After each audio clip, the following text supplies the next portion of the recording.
C'est la belle histoire de cette semaine, reste bien jusqu'à la fin, je t'explique tout. Mais avant ça, toi qui aimes le tennis, n'oublie pas de t'abonner pour ne rien rater, l'Open d'Australie commence cette nuit. Lui, c'est Ahmad Medjedovic, un jeune joueur serbe ultra prometteur de 21 ans. Si prometteur que durant des années, Novak Djokovic l'a pris sous son aile et a même financé une partie du début de sa carrière et l'aide dans son développement. Ahmad est une force de la nature. Joueur ultra puissant, il se fait surtout remarquer lors de sa victoire finale au Master Next Gen en 2023 face à notre Français, Arthur Fils. Mais écoute bien, c'est maintenant que ça devient hyper intéressant. Et après une année 2024 compliquée, il avait le choix entre participer aux qualifications de l'Open d'Australie ou participer à un Challenger 75 à Oeiras au Portugal. Bah évidemment, on va participer au qualif de l'Open d'Australie, enfin comme tout le monde quoi. Non.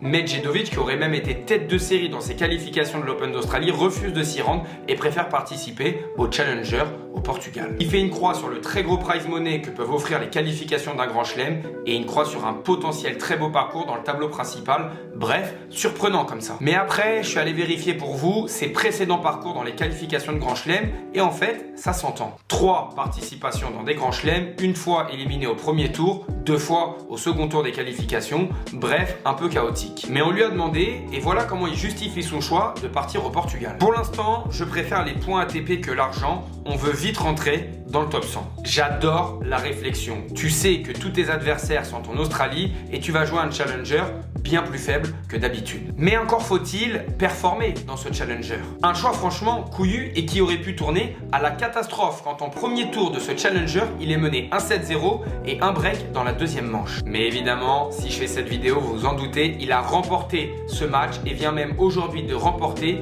le challenger, histoire exceptionnelle. Et ça, dans une carrière, ce sont des choix hyper importants puisque s'il avait passé les qualifications de l'Open d'Australie mais il serait éliminé au premier tour, il aurait gagné seulement 25 points ATP. S'il avait été éliminé au premier tour, 0 points ATP, au deuxième tour, 8 points ATP et au troisième tour, 16 points ATP. Alors oui, on peut imaginer qu'il fasse un énorme parcours à l'Open d'Australie, mais franchement, c'est moins probable que de gagner ce challenger. Au final, il gagnera ce challenger et remportera 75 points ATP. Alors oui, en termes de prize money, c'est inférieur, mais mine de rien, c'est un projet long terme et ça, c'est quand même un très bon calcul. Un pari plus que payant et une entrée dans le top 100 aujourd'hui pour la première fois de sa carrière. Et comme on dit, la chance sourit aux audacieux, mais encore faut-il la provoquer.